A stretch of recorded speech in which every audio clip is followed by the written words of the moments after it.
IPL کے نام پر batting کرنا اور پیسے لگانا، میچ فکسنگ کرنا، تم خوشی سے کھیلے جا رہے ہو۔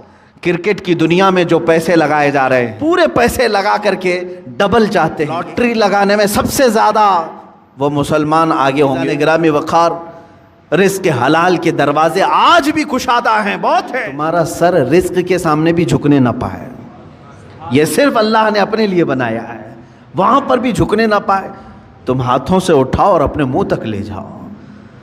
کچھ جانور ہو سکتا ہے اس طرح کے کھانے میں ہوں، لیکن تفسیر میں فرمایا کہ اشرف المخلوقات کی یہ عزت ہے کہ اللہ نے تمہارے سر کو رزق کے سامنے بھی جھکنے نہیں دیا۔ میرے عزیزو، جس کو اللہ تعالیٰ نے اتنا پاکیزہ بنایا ہے کہ اس صورت کو اللہ قرآن میں فرماتا ہے کہ ہم نے سب سے بہترین صورت اگر اپنی مخلوق میں کسی کو دی ہے تو وہ انسانوں کو دی ہے۔ انسانوں کو سب سے بہترین صورت دی ہے۔ اس کی لاکھوں کی مخلوق ہیں، جانور ہوں، پرند ہوں، جنات ہوں، ملائکہ ہوں، سب مخلوقات ہیں۔ ان مخلوقات میں سب سے اچھی صورت کس کو ملی ہے؟ انسان کو ملی۔ اگر انسان کو سب سے اچھی صورت نہ ملی ہوتی تو کبھی انسانوں میں اللہ اپنے محبوب کو نہیں پیدا کرتا، وہ اور اچھی صورت والوں میں پیدا کرتا۔ محبوب صلی اللہ علیہ وسلم کا انسانوں میں پیدا ہونا اس بات کی علامت ہے کہ اللہ نے اس انسان کو سب سے اشرف صورت عطا کی ہے۔ اور یہ بھی روایت میں ملتا ہے کہ قیامت کے دن اگر یہ انسان غلطی کیے، کفر کریں، شرک کریں، برائیاں کریں، جہنم میں ان کو ڈالنا ہوا بھی، جہنم میں ڈالنا ہوا بھی تو اس شکل سے کوئی جہنم میں نہیں جائے گا، جہنمی کی صورت بدل دی جائے گی، جہنم میں جانے والے کی صورت بدل جائے گی۔ بلکہ فرمایا گیا کہ اگر وہ جہنمی، ایک جہنمی جس کے بارے میں کہا گیا ہے اگر وہ مکہ اور مدینے کے درمیان بیٹھ جائے تو اس کے دونوں ہاتھ پھیل جائیں گے۔ 450 کلومیٹر کا فاصلہ ہے، اتنا بڑا اور چوڑا اس کو بنا دیا جائے گا، اور اس کا صرف ایک کان ایک ہاتھی کے برابر، اس کے جبڑے پہاڑوں کے برابر ہوں گے۔ ایک جہنمی کی شکل اتنی بڑی بنائی جائے گی کیونکہ اسے عذاب چکھانا ہے، یہ چھوٹی چھوٹی صورتوں کے ساتھ نہیں۔ اب بتائیں محدثین نے اس شکل کے ساتھ جہنم میں کیوں نہیں ڈالا جائے گا؟ فرمایا گیا کہ اس لیے کہ اسی شکل میں اللہ نے اپنے محبوب کو پیدا کیا ہے۔ محبوب اکرم صلی اللہ تعالیٰ علیہ وسلم انسانی شکل میں ہیں، تو انسانی شکل کو اللہ تعالیٰ جہنم میں نہیں ڈالے گا۔ میرے عزیزو، میں بات یہاں پر یہ کر رہا ہوں کہ جس کو اللہ نے اشرف بنایا، اعظم بنایا، اجمل بنایا، خوبصورت بنایا ہے، اس کی زندگی کے لیے تو یہ ضروری ہے کہ اب وہ کیا کھا رہا ہے، کیا پی رہا ہے، اپنے سٹینڈرڈ کو دیکھ کر کے کرے، اپنے معیار کو دیکھ کر کے۔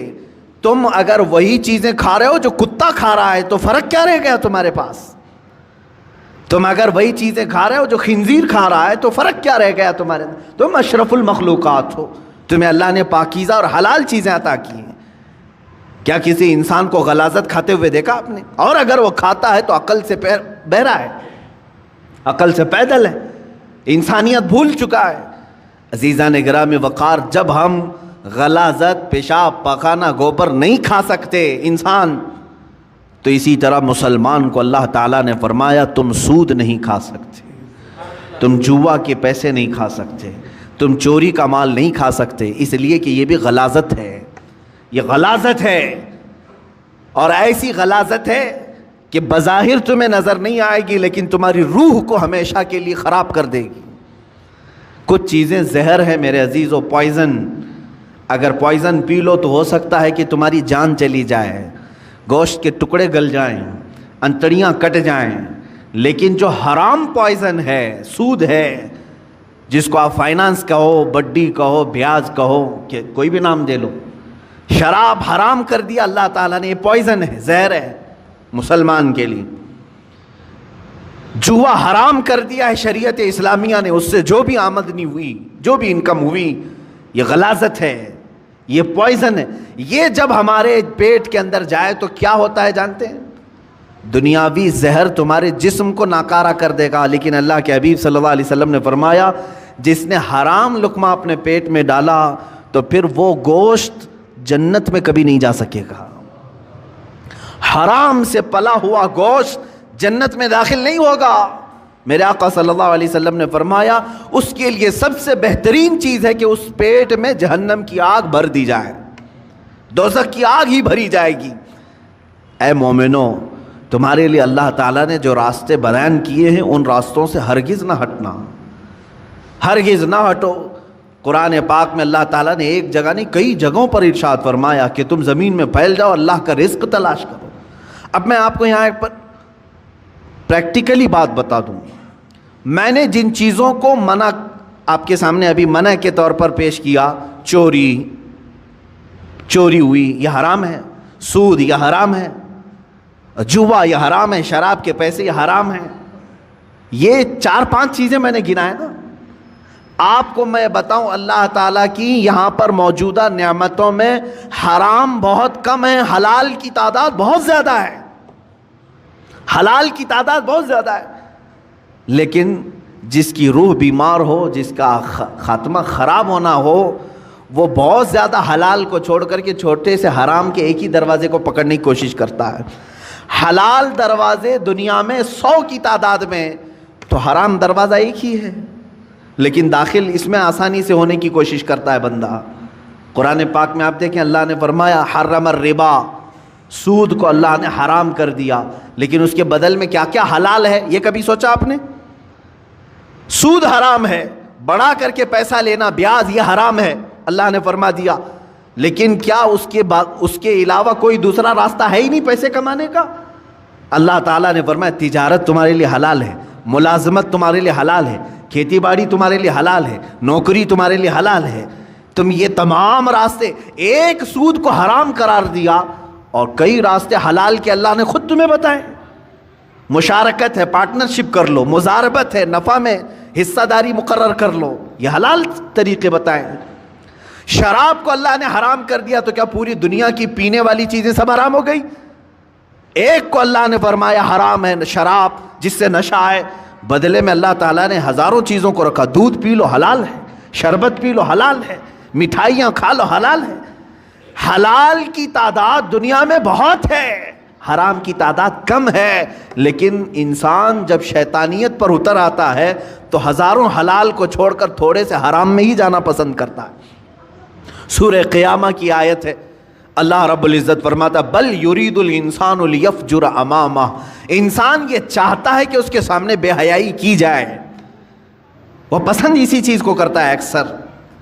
تمہیں اللہ تبارک و تعالیٰ نے اگر کسی چیز کو دیکھنے سے منع فرمایا اجنبی عورتوں سے، تو کیا تمہارے لیے کوئی عورت دیکھنا حلال ہی نہیں ہے؟ تمہاری ماں کو دیکھنے پر کعبہ مکرمہ دیکھنے کا ثواب رکھا گیا، تمہاری بہنوں کو دیکھنا تمہارے لیے حلال رکھا گیا ہے، تمہاری بیویوں کو دیکھنا حلال رکھا گیا ہے، بلکہ ثواب بھی رکھا گیا ہے، تمہاری بیٹیوں کو دیکھنا تمہارے لیے حلال رکھا گیا ہے، ثواب بھی رکھا گیا ہے۔ ایک اجنبی خاتون کو دیکھنا حرام اللہ نے فرمایا ہے، تو ایسا نہیں کہ پوری دنیا کی عورتیں تم کو دیکھ نہیں سکتے۔ عزیزان گرامی وقار، حرام کی تعداد کم ہے اور حلال کی تعداد زیادہ ہے، لیکن جس کے اندر جس کا باطن خراب ہو چکا ہو اس کی طبیعت حرام کی طرف ہی مائل ہوتی ہے۔ اللہ کے حبیب صلی اللہ تعالیٰ علیہ وسلم کی ایک حدیث میں سناؤں آپ کو۔ موسیٰ کلیم اللہ علیہ الصلاۃ والتسلیم کوہ طور پر جا رہے تھے، ایک بندے کو آپ نے روتے ہوئے گڑ گڑاتے ہوئے دیکھا، وہ دعا کر رہا تھا، اور کیسے دعا کر رہا تھا، اتنا رو چکا تھا وہ کہ اس کے کپڑے بھیگ چکے تھے آنسوؤں سے، اس کے آنسوؤں سے کپڑے بھیگ چکے تھے، رو رو کر کے زارو قطار وہ دعائیں کر رہا تھا۔ موسیٰ علیہ السلام جلیل القدر پیغمبر ہے، انہیں ترس آ گیا اس پر۔ طور پر جانے کے بعد اللہ کی بارگاہ میں انہوں نے اس کی سفارش کی، اے مولا وہ بندہ جو کوہ طور کے نیچے بیٹھا ہے تجھ سے اتنی دیر سے مانگ رہا ہے کہ آنسوؤں سے اس کے کپڑے تر ہو گئے ہیں، اس کی دعا سن لے مولا، اس کی دعا قبول کر لے۔ رب تعالیٰ نے فرمایا اے موسیٰ، مانگتے مانگتے اس کے ہاتھ آسمان کو پہنچ جائیں، روتے روتے وہ مر بھی جائے تو میں اس کی دعا قبول نہیں کروں گا۔ موسیٰ علیہ السلام نے عرض کیا مولا ایسا اس نے کیا کیا؟ رب تعالیٰ فرماتا ہے کہ اس لیے کہ اس کے بدن پر کپڑے حرام ہیں اور پیٹ میں لقمہ حرام ہے، حرام کا لقمہ اس کے پیٹ میں ہے اور حرام کا لباس اس کے جسم پر ہے، میں اس کی دعا کو اس کی موت تک قبول نہیں کروں گا۔ دعائیں نہیں جاتی ہیں، بار اجابت تک نہیں ٹکرائیں گی۔ دعاؤں کے قبول ہونے کی شرائط کبھی آپ نے پوچھا کسی سے جا کر کے؟ یہ شکایت تو سب کی ہے، بہت دعا کیا، بہت وظیفے پڑھے، اب تک کچھ بھی نہیں اثر ہوا، کچھ بھی نہیں قبول ہوا۔ کبھی اس کے نہ قبول ہونے کے علامات یا شرائط کیا ہیں دعا قبول ہونے کی، یہ آ کر کے کبھی آپ نے پوچھا؟ سب سے پہلی شرط ہے دعاؤں کے قبول ہونے کی، حلال کھائے اور سچ بولے، حلال کھائے اور سچ بولے۔ اللہ کے حبیب صلی اللہ علیہ وسلم نے ایک صحابی کو یہ عمل بتایا، کہا اگر تم چاہتے ہو کہ ہر دعا تمہاری قبول ہو جائے تو مستجاب الدعوات بن جاؤ، تو دو چیزوں کی پابندی کرنا، زبان سے سچ بولنا اور منہ سے حلال لقمے کھانا، پھر کوئی وظیفہ کرو نہ کرو اللہ تمہاری ہر دعا قبول کرے گا، مستجاب الدعوات بنو گے۔ یہاں آج وہ حدیث صادق آ رہی ہے میرے عزیزو، جو اللہ کے حبیب صلی اللہ علیہ وسلم نے فرمایا، اے میرے صحابہ ان قریب تم دیکھو گے امت پر میرے ایک ایسا زمانہ آئے گا کہ میری امت حلال و حرام کی تمیز بھول جائے گی، ختم کر دے گی۔ وہ زمانہ میں اب آنکھوں سے دیکھ رہا ہوں۔ آج امت مسلمہ کو پوری دنیا نے سودی کاروبار پر لگا کر رکھا ہے۔ حقیقت میں آپ کو بتاؤں، آج یہودیوں کا سب سے بڑا نظام، دجالی نظام، یہ کریڈٹ پر جو چل رہا ہے، سودی بینکوں کا جو نظام انہوں نے پوری دنیا میں متعارف کروایا، پوری دنیا سے انہوں نے حلال کا خاتمہ کرنے کی کوشش کی، اس میں مسلمان بھی ملوث ہو گئے۔ بینکوں کے مسائل الگ ہیں، لیکن تقریباً پوری دنیا کو انہوں نے سود پر لا کر کھڑا کر دیا، سود پر لا کر کھڑا کر دیا۔ اور سود کی نحوست ایسی ہے کہ جو بندہ اس میں ڈوب گیا وہ نحوستوں میں گرفتار ہو گیا۔ اللہ اور اس کے فرشتے اس بندے سے اپنی نظر ہٹا لیتے ہیں جو سود کی بلا میں ملوث ہو جاتا ہے۔ لیا ہے کسی سے، سود پر پیسہ استعمال کر رہا ہے اور بڈی بھر رہا ہے، اللہ تبارک و تعالیٰ اس بندے پر رحم نہیں فرمائے گا۔ لیکن یہ ہے، میں نے پڑھا ہے سلطان عبد الحمید ثانی رحمۃ اللہ تعالیٰ علیہ، خلافت عثمانیہ کے ایک عظیم سلطان کا نام ہے، خلیفہ کا۔ ایک دن آپ نے اپنے وزیر سے کہا فلاں صاحب ہیں ان کو بلائیے، کوئی دکاندار تھے، تو وزیر نے بلایا، وہ اندر آئے، سلطان نے اپنی جیب سے کچھ پیسے نکالے اور کہا کہ یہ آپ کا پورا ہو گیا، حساب کتاب صاف۔ بادشاہ وقت ہے خلیفہ عبد الحمید ثانی، جس کی حکومت تقریباً آج کے 40 کنٹریز پر تھی، 40 ملکوں پر، وہ ایک بنیا سے دکان کے حساب کتاب کر رہا ہے اور پیسے واپس دے رہا ہے۔ وہ جب باہر نکلا بنیا تو وزیر نے پوچھا کہ آپ کو کیوں بلائے تھے خلیفہ اسلام، آپ کو کیوں بلائے تھے؟ کیا کہا؟ میرا ان کے اوپر کچھ قرضہ باقی تھا، مجھ سے انہوں نے قرضہ لیا تھا، وہ لوٹانے کے لیے بلائے۔ کہا وقت کا 40 ملکوں پر حکومت کرنے والا خلیفہ دکان کے ایک بنیا سے قرضہ لیا ہوا ہے؟ تو انہوں نے کہا ہاں، وہ بسا اوقات مجھ سے لیتے رہتے ہیں۔ اس کے بعد وہ چلا گیا، اس کی پریشانی بڑھ گئی۔ وزیر نے آ کر کے پوچھا کہ حضور یہ کیا معاملہ ہے؟ وہ سچ کہہ رہا ہے، آپ کو حقیقت میں ایسے چند سکوں کی یا پیسوں کی ضرورت پڑ گئی؟ میرے عزیزوں، سود کے بدلے میں اسلام نے کیا دیا ہے؟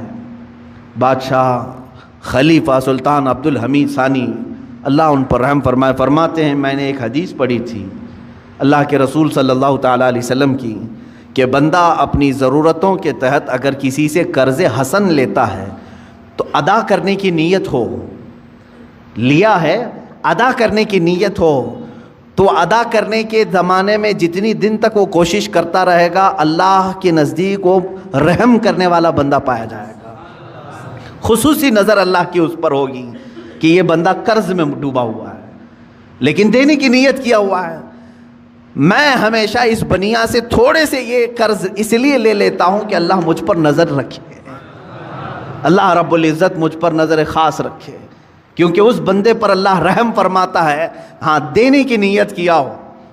اور حدیث پاک میں یہ بھی ہے کہ قرض لیا ہے دینے کی نیت سے اور وہ کوشش میں لگ گیا دوسرے ہی دن سے مجھے دینا ہے مجھے دینا ہے، فرمایا اللہ تعالیٰ سارے فرشتوں کو اس کی مدد میں لگاتا ہے کہ اس کے لیے راستے کھول دو، کہیں سے بھی آ جائے اس لیے کہ اس کا بوجھ اتر جائے۔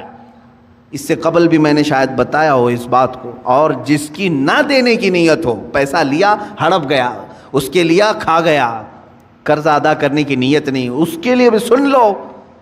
فرمایا گیا کہ اگر دینے کی نیت نہ ہو تو اللہ تعالیٰ اس پر دروازے بند کرتا ہے. محتاجی پر محتاجی, محتاجی پر محتاجی آئے گی. یہ کبھی نہ سمجھنا کہ اس قرضے کے بعد سب چکتا ہو جائے گا. عنقریب تم دوسرا اس سے بڑا قرضہ کسی اور سے لوگے, اس کے بعد تیسرا کسی اور سے لوگے. اس نحوست میں تمہاری موت آ جائے گی, تمہاری محتاجی نہیں جائے گی.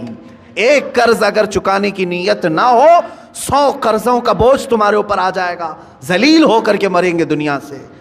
قرض ادا کرنے کی اگر نیت نہ ہو تو اس کے لیے وعید ہے.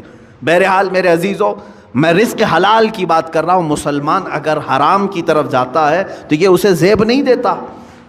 جو اللہ اور اس کے رسول صلی اللہ تعالیٰ علیہ وسلم کو دل و جان سے مانتا ہو, اللہ کی بارگاہ میں سجدہ ریز ہوتا ہو اور اللہ کی حمد و ثنا بیان کرتا ہو اپنی زبان سے, اس زبان کو ہرگز یہ زیب نہیں دیتا کہ وہ اپنی زبان سے حرام لقمے اپنے پیٹ میں اتارے, حرام لقمے پیٹ میں اتارے.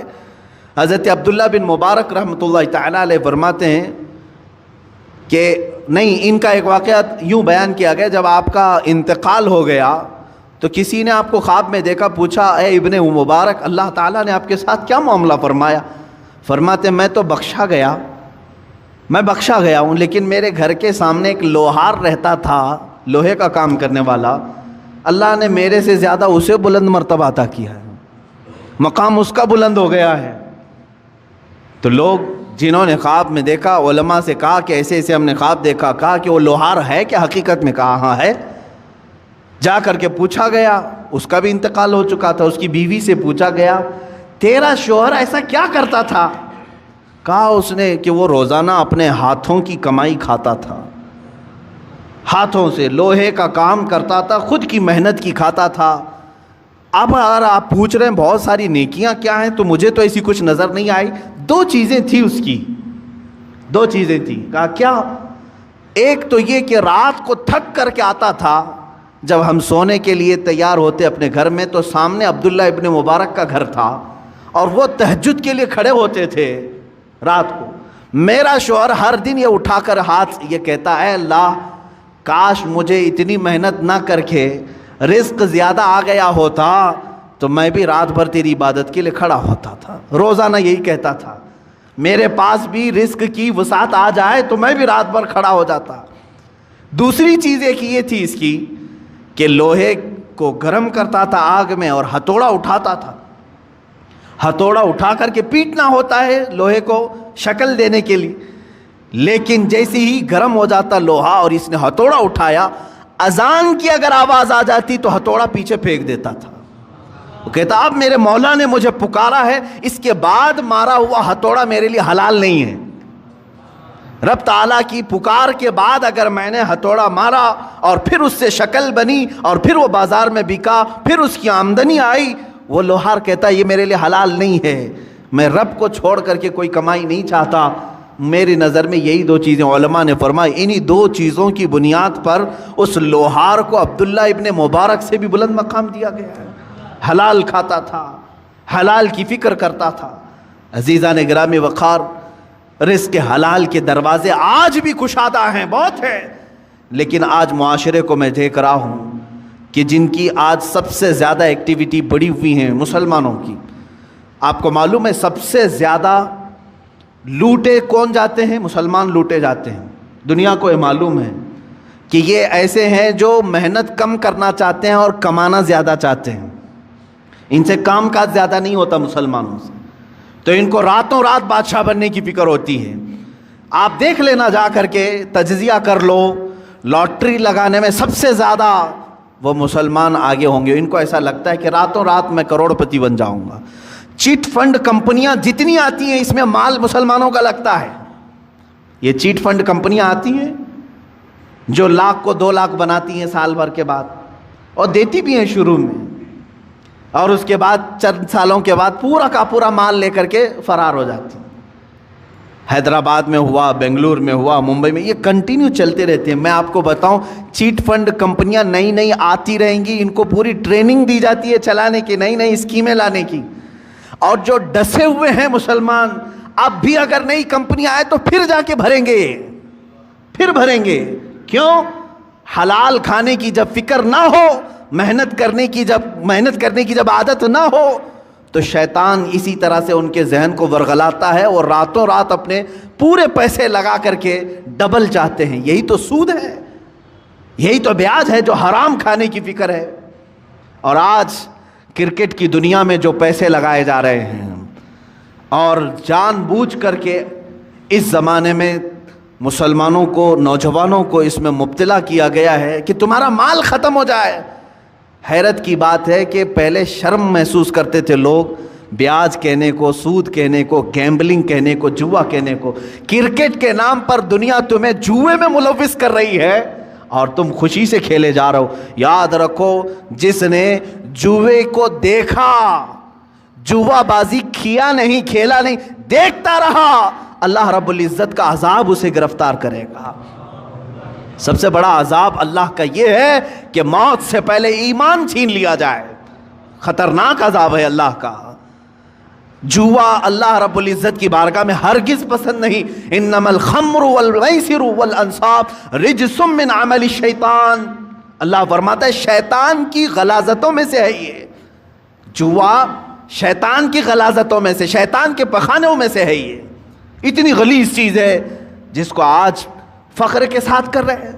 بیٹنگ لگانا، بکنگ کرنا، اور آج کرکٹ کے نام، آئی پی ایل کے نام پر. اب یہ دیکھیں، پہلے تو گورنمنٹ میں بھی اس طرح کا جرم سمجھا جاتا تھا نا. بیٹنگ کرنا اور پیسے لگانا، میچ فکسنگ کرنا، یہ سب جرم سمجھا جاتا تھا. بلکہ آج تو یہ ہے کہ اسی نام پر یہ کھیل چل رہے ہیں، اسی نام پر. مجھے ہمارے ایک بچے نے کہا کہ اب تو ایپ بنا دیا گیا ہے، ایپلیکیشن، کہ کہیں ادھر ادھر ایجنٹوں کو پیسے دینے کی ضرورت نہیں، ایپلیکیشن بن کر کے آیا ہے، اسی میں آپ پیسے ڈال دو اور میچ میں جتنے پیسے لگانا ہے لگاؤ. شروع میں جو لگاتا ہے اسے لگ کر کے بھی آ جاتے ہیں اور یہ خوش ہو جاتا ہے نوجوان. میں نے 500 لگایا تھا، 1000 آ گئے میرے پاس. اللہ کی پناہ میرے عزیزو، تمہارا ایمان غارت ہو جائے گا، ختم ہو جائے گا. یہ میچ فکسنگ کے معاملات، بکنگ، بیٹنگ، یہ پورا کا پورا جوا کھیل رہے ہیں بچے ہمارے. سنو حدیث پاک، میرے آقا صلی اللہ تعالیٰ علیہ وسلم نے فرمایا، جو سود کھایا یا جوا کھیلا، توجہ، جوا کھیلا. میں خالی کرکٹ کی بات نہیں کر رہا ہوں، ہمارے بچے اپنی فٹنس کے لیے بہت سارے کھیل کھیلتے ہیں، میں نے کبھی ان کو نہیں روکا. آپ ورزش کی نیت سے بہت ساری چیزیں، لیکن وہی پیسہ لگا کر کے کھیلا، جوا ہو گیا. جوا ہو گیا، پورا کا پورا جوا ہے، گیمبلنگ ہے. حدیث پاک میں ہے جو جوا کھیل کر کے آیا، سود کا لقمہ کھا کر کے، اگر وہ مسجد میں آ بھی گیا اور وضو کیا، میرے آقا فرماتے ہیں اس نے خنزیر کے خون سے اپنے ہاتھ اور پیروں کو دھویا ہے. اس نے اپنے چہرے کو اور اپنے ہاتھوں کو خنزیر کے، غلیظ جانور کے خون سے رنگا. اس کا کوئی وضو نہیں ہے، اس کی کوئی نماز نہیں ہے. اے مسلمانوں، کیا تم یہ چاہتے ہو کہ تمہاری عبادتیں منہ پر مار دی جائیں؟ بچوں کو آج مجھے بیدار کرنے کی ضرورت ہے، اس لیے میں نے آج گفتگو کی. اے میرے عزیزو، یہ دنیا جو تماشے دکھا رہی ہے، یہ تماشے ہیں. یہ جو دنیا لہو و لعب کی باتیں کر رہی ہے، قرآن نے بہت پہلے فرما دیا، انما الحیات الدنیا لہو و لعب. دنیا کی پوری زندگی کھیل کود ہے، تماشا ہے. چند دنوں کے بعد ویرانی آ جائے گی، چند دنوں کے بعد سناٹا ہے. بعض بزرگوں نے یہ فرمایا پوری دنیا کی مثال اسٹیڈیم کی طرح ہے، کھیل کی طرح ہے. پلیئرز آ رہے ہیں، لوگوں کے دیکھنے کی بھیڑ جمع ہے، آوازیں ہو رہی ہیں. کھیل ختم ہوا، ساری سیٹیں خالی، پلیئر بھی چلے گئے، بچا کیا؟ خالی گراؤنڈ. تمہاری زندگی دنیا میں ایسی ہی ہے، تم آئے ہو ہنسی خوشی کھیل کود سب چیزوں میں اپنی زندگی ختم کیے. اچانک ملک الموت کا پنجہ پڑے گا اور پھر جب تم قبرستان میں لے جائے جاؤ گے تو سارا کا سارا سناٹا ہوگا، کچھ نہیں. اب دنیا کا شور شرابہ کچھ نہیں. وہاں پھر سزا دینے والے فرشتوں کی چنگاڑ سنائی دے سکتی ہے. عزیزان گرامی وقار، ہمارا جب عقیدہ آخرت پر ہے، آخرت پر، مجھے ایک بڑی اچھی بات یاد آتی ہے. ایک بڑے عالم دین تھے، ان کے متعلق میں نے پڑھا. وہ ٹرین میں سفر کر رہے تھے، سامان کچھ زیادہ ہو گیا تھا اور اس کی فیس بھرنی تھی. جو پینلٹی ہوتی ہے یا تو پھر اس کا گورنمنٹ کو بھرنا تھا چارج. ٹی ٹی جو تھا اس نے کہا مولانا صاحب رکھ لیجئے, میں ہی ہوں سفر پر, اگلے اسٹیشن تک میں ہوں, میرے بعد جو ٹی ٹی آئے گا اس کو میں نے کہہ دینا ہے, میں بتا دوں گا کہ مولوی صاحب سفر پر ہیں, وہ بھی آپ کو کچھ فائن نہیں لگائے گا اور آگے اسٹیشن تک آپ کو چھوڑ دے گا. مولانا صاحب نے پوچھا کہ وہ کہاں تک چلے گا؟ آپ تو اگلے اسٹیشن تک جائیں گے, میرے سامان کی کوئی پوچھ تاچھ نہیں ہوگی. دوسرا ٹی ٹی آئے گا جس کو آپ بولیں گے وہ کہاں تک جائے گا؟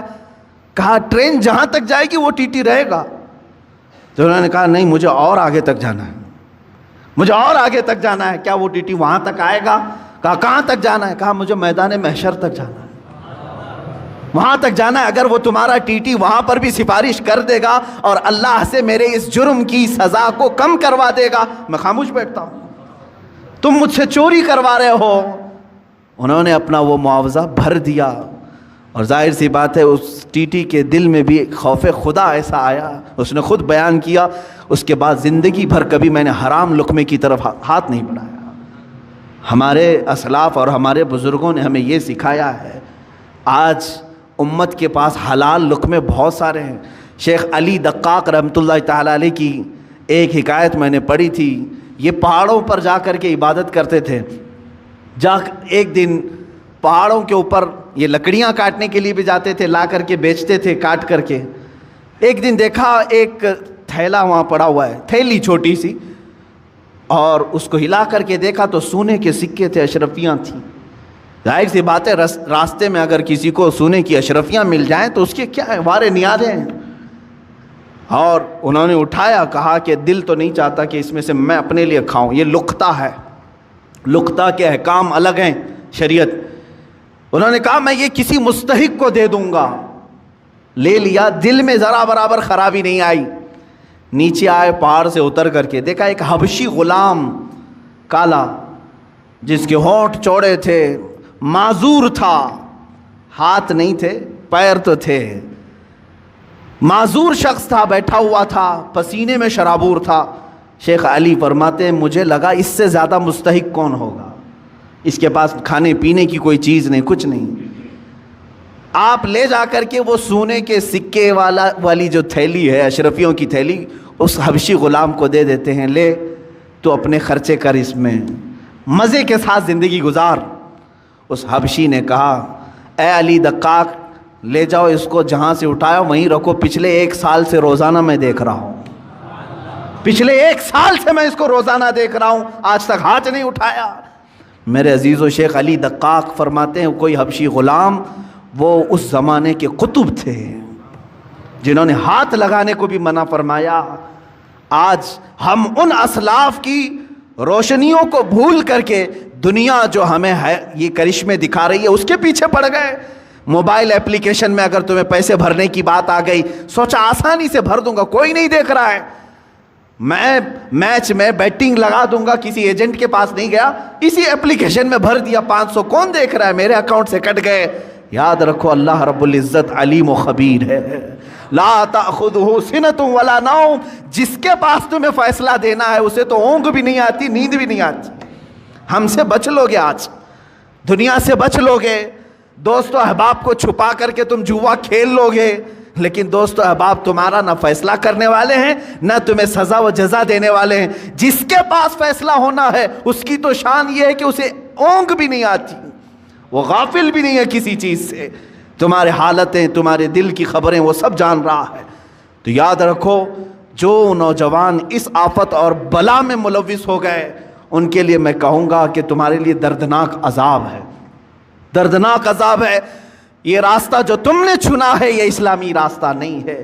اب حرام کی جو وعیدیں ہیں جانتے ہو, اللہ اکبر, میرے آقا صلی اللہ تعالیٰ علیہ وسلم نے فرمایا جس نے حرام لقمہ کھایا, سود کا ہو کہ جوا کا ہو, حدیث میں سود کے لیے یہ لفظ آیا ہے, جو راتوں رات کمانے کے چکر میں خواب دیکھتے رہتے ہیں ان کے لیے بھی سنیں آپ. پیسے 1 لاکھ روپے ہیں تو سوچتے مارکیٹ میں گھما دوں گا, لگ کر کے تو آ جائیں گے, لوگ اپنی ضرورتوں کے اعتبار سے یوز کر لیں گے اور مجھے بڑھا کر کے دے دیں گے. یہ جو سودی کاروبار میں جو لوگ ملوث ہیں, میرے آقا صلی اللہ علیہ وسلم فرماتے ہیں یہ سود 1,00,000 2,00,000 کھانے کی بات الگ ہے. جس نے 1 درہم کھایا، 1 لقمہ کھایا، گویا کہ اس نے خانہ کعبہ کے سامنے اپنی ماں سے زنا کیا. معاذ اللہ رب العالمین، 100 بار معاذ اللہ. رونگٹے کھڑے ہو جاتے ہیں. اس طرح کی وعید آئی ہے، اتنی خطرناک وعید کسی اور گناہ پر میں نے نہیں پڑھی. اتنی سخت وعید ہے حرام لقموں کے متعلق. مسلمانوں کو تو ان حالات میں میرے عزیزو اللہ کی بارگاہ میں جواب دینا ہے. ہر نوجوان کو، ہر مرد کو، ہر عورت کو، تمہارے لیے حلال راستے کشادہ ہیں. تم نہیں جانتے کہ اپنے محنت سے کمانے کے متعلق میرے آقا صلی اللہ علیہ وسلم نے کیا فرمایا. فرماتے ہیں اللہ رب العزت کی بارگاہ میں سب سے پسندیدہ عمل کیا ہے. دیکھیں تقریباً اللہ تعالیٰ نے 1,24,000 کم و بیش نبیوں میں ایک لقب میرے آقا کو عطا فرمایا. اس لقب کے ساتھ کسی اور نبی کو نہیں بلایا گیا. حبیب اللہ، اللہ کا حبیب. حضور صلی اللہ علیہ وسلم کو کہا گیا حبیب اللہ. لیکن یہی لقب اللہ تعالیٰ نے ایک اور جگہ فرمایا. میرے آقا صلی اللہ علیہ وسلم فرماتے ہیں الکاسب حبیب اللہ، اپنے ہاتھ سے حلال کھانے والا بھی حبیب اللہ ہے. اپنے ہاتھ سے محنت کر کے حلال کھانے والا حبیب اللہ ہے. ہاتھ سے محنت کر کے کھانے کا مطلب یہ نہیں ہے کہ پھوڑا اٹھائے، کدالی اٹھائے، یہی نہیں ہے. ہاتھ سے محنت کرنے کے بہت سارے معاملات ہیں. تم آفس میں بیٹھ کر کے ورک کر رہے ہو، یہ بھی محنت ہے تمہاری. تجارت کے دیکھ ریکھ کر رہے ہو، یہ بھی محنت ہے تمہاری. لیکن حرام راستے پر نہ گیا ہو. کاشتکاری کرنے والا حلال کما رہا ہے، ٹھیلا کھینچنے والا حلال کما رہا ہے. عزیزان گرامی، حلال کمانے میں کبھی اپنے آپ کو ہلکا بھی مت جاننا کہ عیب ہے یہ.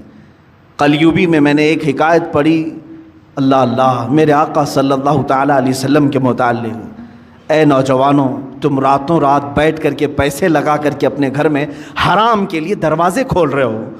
سنو اپنے اس آقائے امت صلی اللہ علیہ وسلم کی بارگاہ میں، سید الانبیاء، سید المعصومین، سید الاصفیاء، حبیب کبریا صلی اللہ تعالیٰ علیہ وآلہ وصحبہ وبارک وسلم حسنین کریمین کے گھر آئے ہیں. دیکھا بچے بھوکے ہیں. سیدہ نے کہا کہ ابا جان گھر میں کوئی چیز نہیں ہے، کھجور تک نہیں ہے بچوں کو کھانے کے لیے. حضور اکرم صلی اللہ علیہ وسلم نے کیا فرمایا؟ اے فاطمہ، میں جاتا ہوں، دیکھتا ہوں کہ کوئی مزدوری مل جائے تو میں کروں گا اور کما کر کے لاؤں گا. کون کہہ رہا ہے؟ اللہ کے حبیب صلی اللہ علیہ وسلم. مولانا شہاب الدین قلیوبی نے یہ حکایت لکھی ہے. فرماتے ہیں کہ میرے آقا صلی اللہ تعالیٰ علیہ وسلم مدینے کے باغیچوں کو دیکھتے ہوئے گئے. دور ایک باغیچے کے پاس آپ نے دیکھا کہ ایک مالک باغیچے کا پانی کنویں سے نکال کر کے ڈال رہا تھا درختوں پر. حضور اکرم صلی اللہ تعالیٰ علیہ وسلم نے ارشاد فرمایا کیا مجھے یہاں تیرے باغیچے میں کوئی کام مل سکتا ہے؟ اس نے کہا ہاں، تم میرے اس کنویں سے ڈول گھڑا پانی بھر کر کے درختوں پہ ڈالو، میں بدلے میں کھجوریں دوں گا. 1 گھڑا پانی ڈالو گے تو 2 کھجوریں دوں گا. اللہ کے حبیب صلی اللہ تعالیٰ علیہ وسلم نے رسی لی، اس گھڑے کو باندھا، ڈول کو باندھا اور پانی کھینچنا شروع فرمایا اور اپنے ہاتھوں سے اٹھایا اور درخت پر ڈالا. درخت کو سینچا، 2 3 4 درختوں کو سینچا. چوتھی یا تیسری مرتبہ رسی ٹوٹ گئی اور گھڑا ڈول کنویں میں گر گیا. یہ اللہ کے حبیب صلی اللہ تعالیٰ علیہ وسلم کی بات کر رہا ہوں.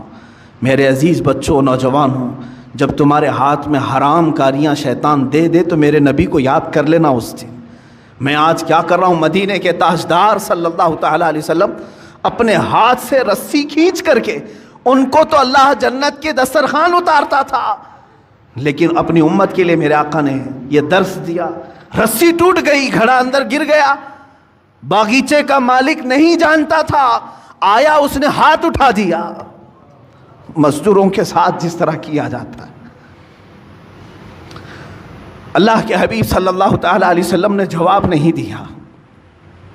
میرے آقا صلی اللہ تعالیٰ علیہ وسلم نے جواب نہیں دیا، اس لیے کہ میں مزدوری کر رہا ہوں یا کام کر رہا ہوں. آپ نے گھڑے کو نکالا، پھر رسی کو باندھ کر کے اس کو دے دیا. غالباً اس دن 6 یا 8 کھجوریں ملی، وہی لے کر کے حسنین کریمین کو کھلانے کے لیے میرے آقا تشریف لائے. گھر میں تشریف لائے وہی کھجوروں کے ساتھ. کائنات کا آقا و مولا اپنے ہاتھوں سے کما کر کے اپنے بچوں کو کھلا سکتا ہے، اور تم راتوں میں بیٹھ کر کے گیمبلنگ کر کے جوئے کھیل کر کے اپنے گھر کو جہنم کی آگ سے بھرنا چاہتے ہو۔